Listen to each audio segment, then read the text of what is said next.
You are going to hear a conversation between Angela and Mr. Ray. Angela is applying to join the library. Listen to the conversation and complete the form below. First, you have some time to look at questions 1 to 5.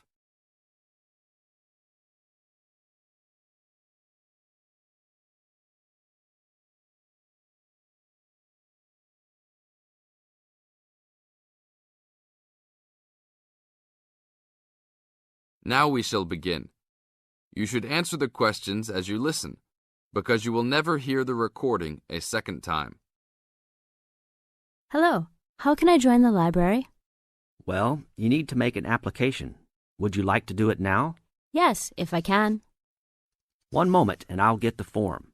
Now, I just need to ask you a few questions before you sign at the bottom. Okay. Your full name, please. Angela Mary Price. Price? Yes, that's right. Okay, and your address? Apartment 3, 86 Bridge Street, Pimlico. Bridge Street. That's just near here, isn't it? Yes, not very far.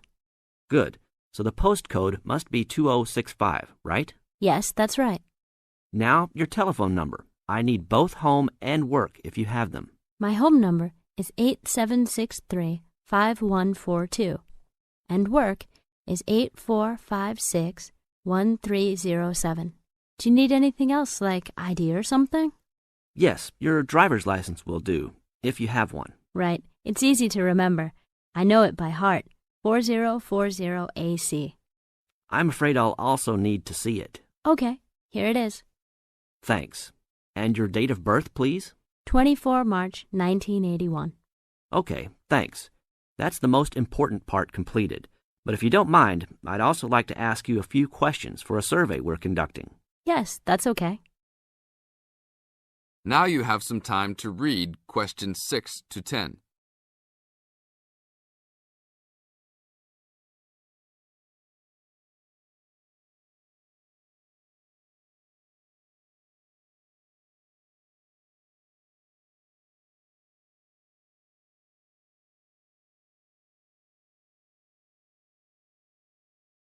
As the conversation continues, answer questions 6 to 10.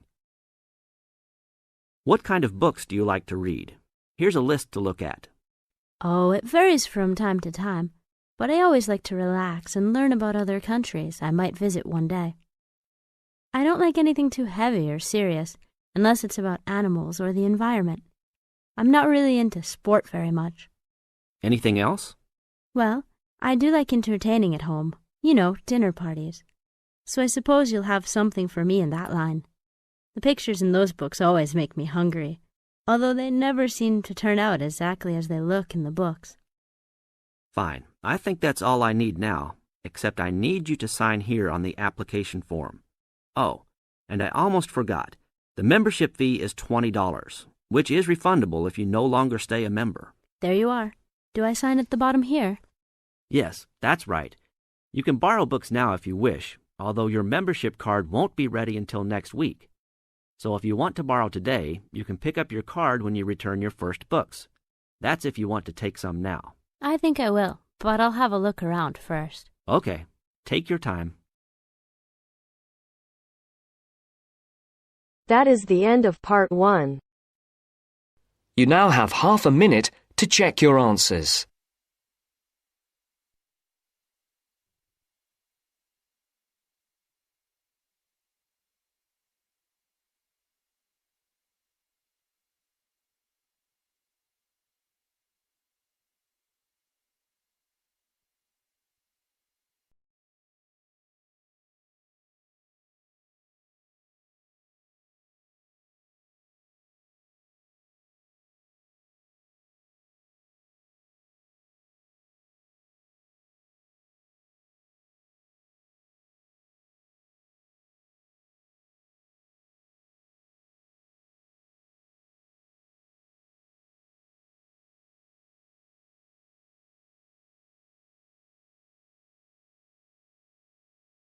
Now turns to part 2.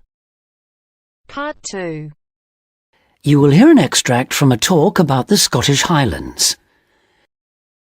First, you have 30 seconds to look at questions 11 to 18.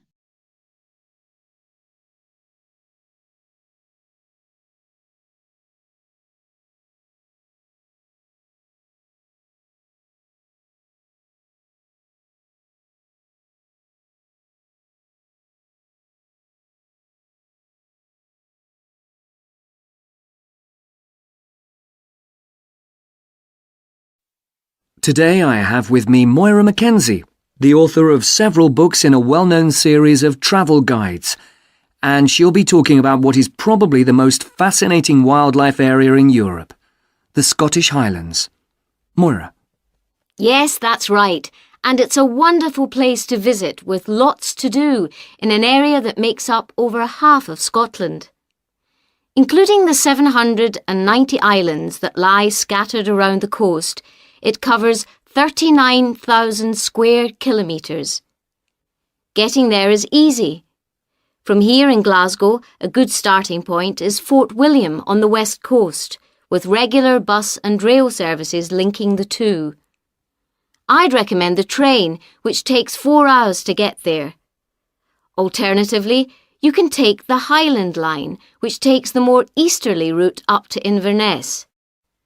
That, in fact, is a bit quicker, taking around 3.5 hours to cover the 280 kilometres from here. There are also two main options by road.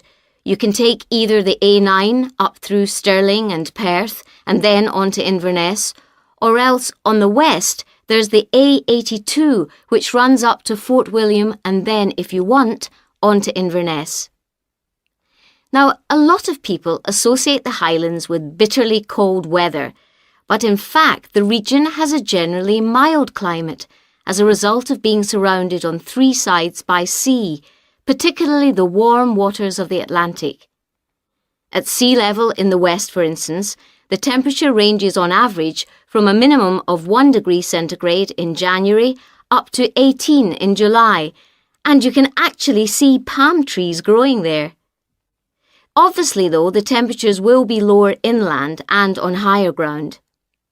You can expect it to rain a lot too, particularly in the west, where annually as much as 2,000 millimetres regularly falls, though this helps account for the rich variety of vegetation and wildlife. When you get there, you'll find there are plenty of reasonably priced places to stay. In Fort William, for instance, you can find a room for the night in a small hotel or a bed and breakfast for just £25, or for £28 to £30 in Inverness. It's probably a good idea to book ahead though, especially in the summer months. With all the leisure, sports and cultural activities on offer, the towns are becoming increasingly popular with visitors. For example, accommodation in Inverness won't be at all easy to find this year around the 23rd of July, as that's when the local Highland Games will take place. So, if your aim is to see the countryside, it may be best to stay in a small village.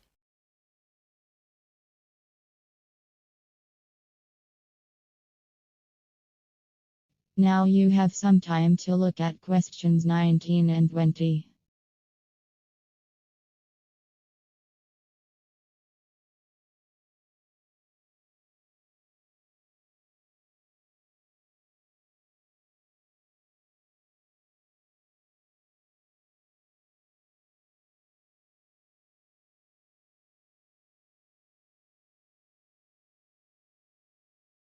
As I mentioned, there's a huge range of wildlife in the Highlands, but for those visiting the area, there are some basic ground rules that are essential if we are to protect it. Firstly, you should make every effort not to disturb birds and animals, and one way of doing this is to blend in with your surroundings, for instance by avoiding brightly coloured garments, such as orange anoraks.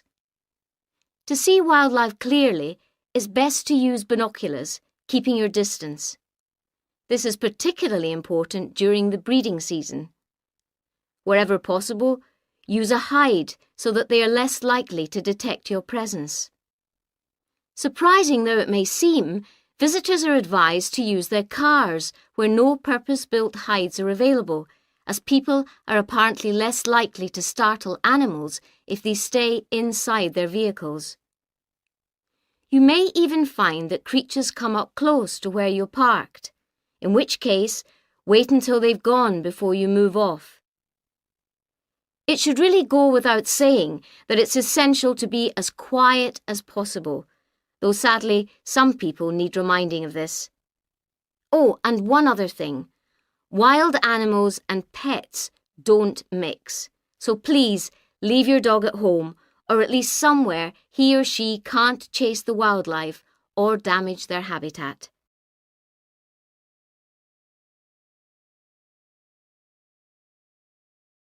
That is the end of part 2.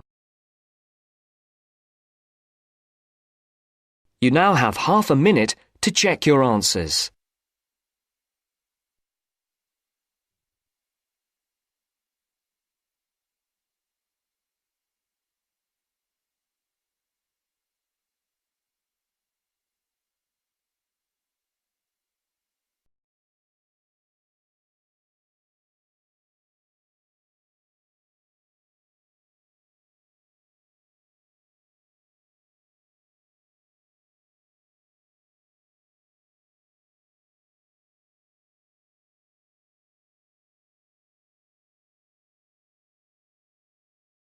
Now turns to part 3. Part 3. You will hear a discussion between students Maria and Jack. In the first part of the discussion, they're talking about their opinions about some of the things in their universities. First, you have some time to look at questions 21 to 26.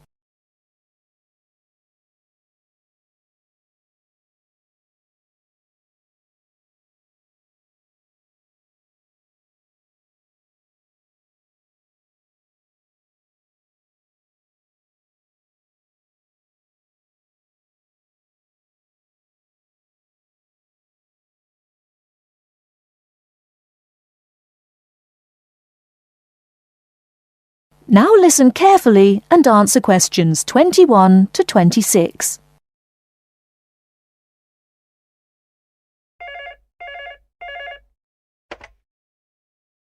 Two four one 4331.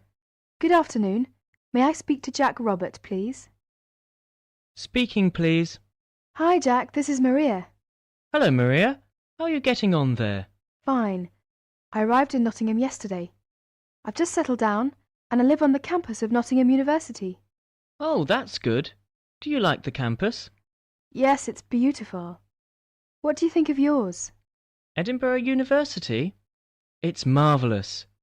It's on a hill and very close to the sea. I like it very much. It sounds beautiful.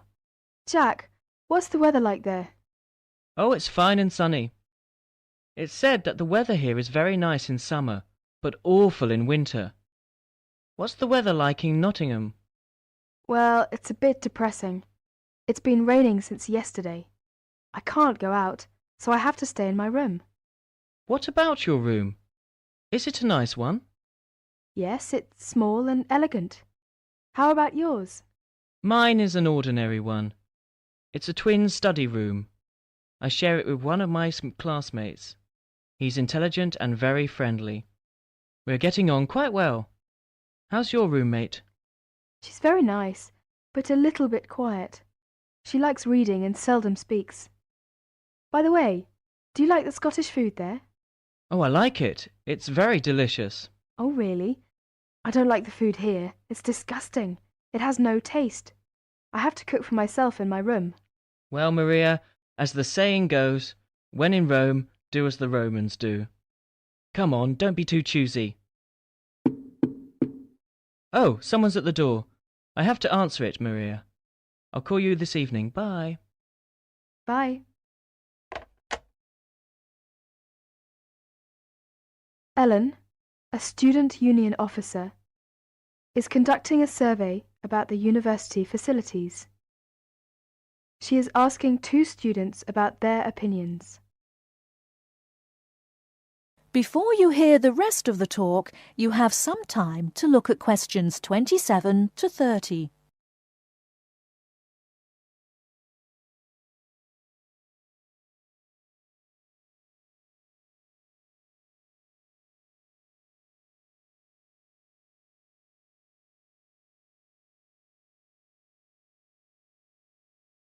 Now listen and answer questions 27 to 30.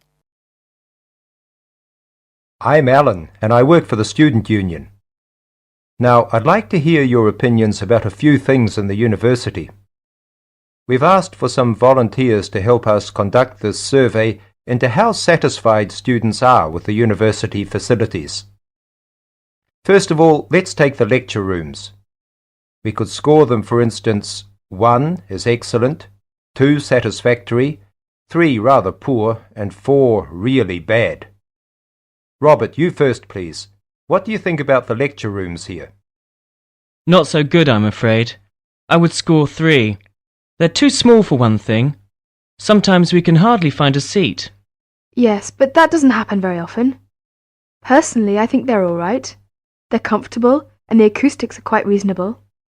It doesn't matter where you sit, you can always hear the lecture. I would give 2 for them. How do you feel about the car parking facilities? Are they adequate? You must be joking. I can never find a car parking space when I need one, and when I finally do, it's a very long walk to the university's teaching building. I'd give it a 4. I'm afraid I also agree. We need more car parks urgently. This is perhaps one of the major shortcomings of this campus. It gets a 4 from me as well. I come to the university 20 minutes early just so I can drive around looking for a parking space. What about the computer centre then? I think it's first class. The software base contains a large selection of learning programs, language games, and word processing facilities. I would give a score of 1. I quite agree with you. It's very modern and also under the supervision of qualified staff who can offer help to us while we work, should we need them. Oh, good. Well, what do you think of the library facilities? Let's say the periodical room first. Well, I've scored that 3. I'm sorry to have to say, but, I think the room has poor lighting, and I'm disappointed about that. I've given it a score of 1. As far as I'm concerned, it's excellent and well stocked. Thank you, Robert and Mary.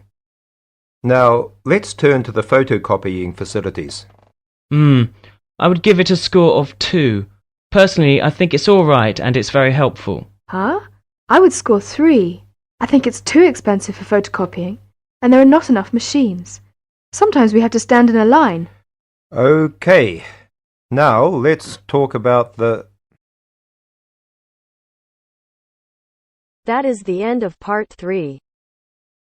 You now have half a minute to check your answers.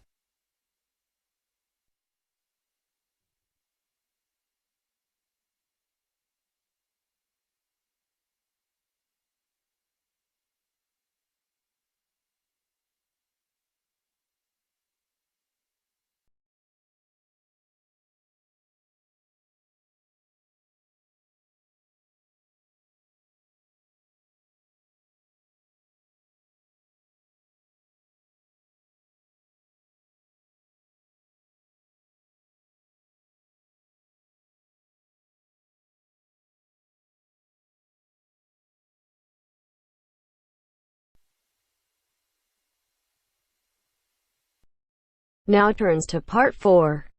Part 4. You will hear a lecture about the Inuit Eskimos of Alaska and Canada. First, you have some time to look at questions 31 to 40.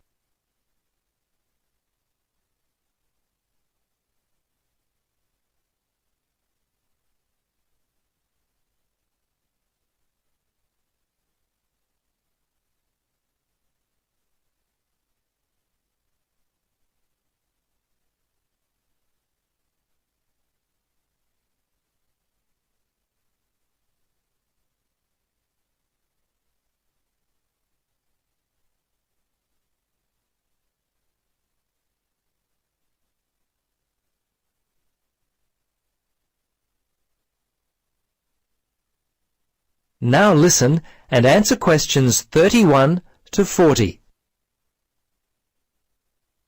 Good afternoon.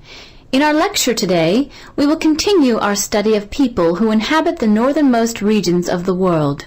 Our focus will be on the native inhabitants of Alaska and Canada, the Inuit Eskimos. They have been called the native inhabitants, as the Inuit were the people who had most recently migrated across the gap between Alaska and Siberia.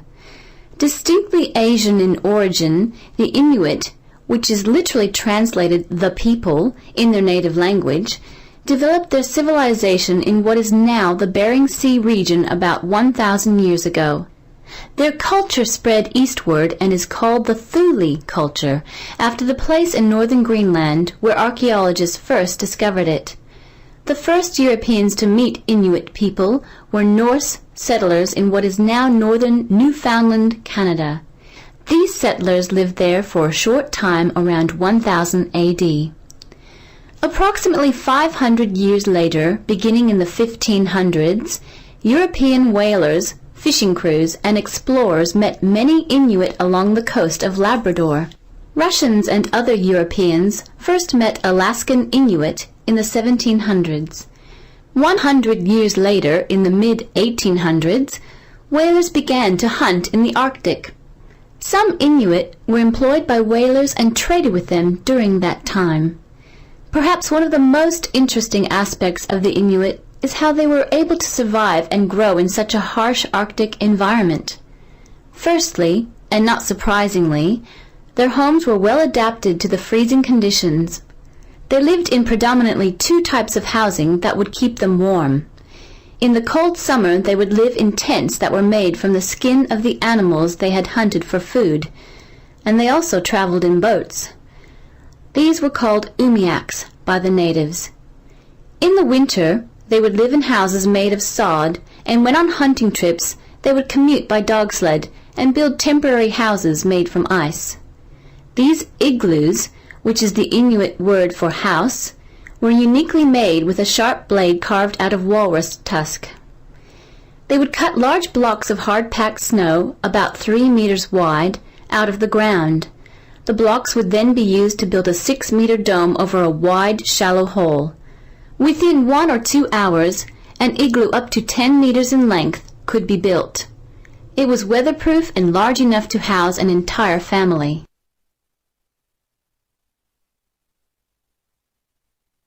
Very early in their history, they managed to develop the technology to hunt the huge bowhead whale, which was the staple food source for them at that time. They also hunted walruses and seals. On land, they hunted polar bears, moose, and various other game. The harsh environment in which they lived meant that a steady supply of food was often difficult to come by. Therefore, the Inuit were a people constantly on the move, looking for food, which meant that their dwellings had to be easily built and easily dismantled. They inhabited the wide open land and, as such, moved freely around it in search of food. Today, the traditional way of life has basically ended for the Inuit. They live in wooden homes rather than in snow houses, sod houses, or tents. They wear modern clothing instead of animal skin garments. Most Inuit speak English and Russian. Some speak Danish, while fewer still continue to hold on to their cultural roots by passing on to the younger generation their native language. The kayak and umiak, their principal means of travel, have given way to the motorboat, and the snowmobile has replaced the dog team.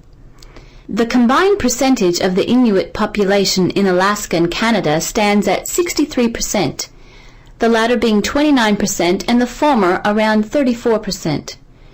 Some Alaskan Inuit live in towns and cities, but the majority live in small settlements and hunt and fish for most of their food. Most of those in Canada live in towns and housing provided by. That is the end of part 4. You now have half a minute to check your answers.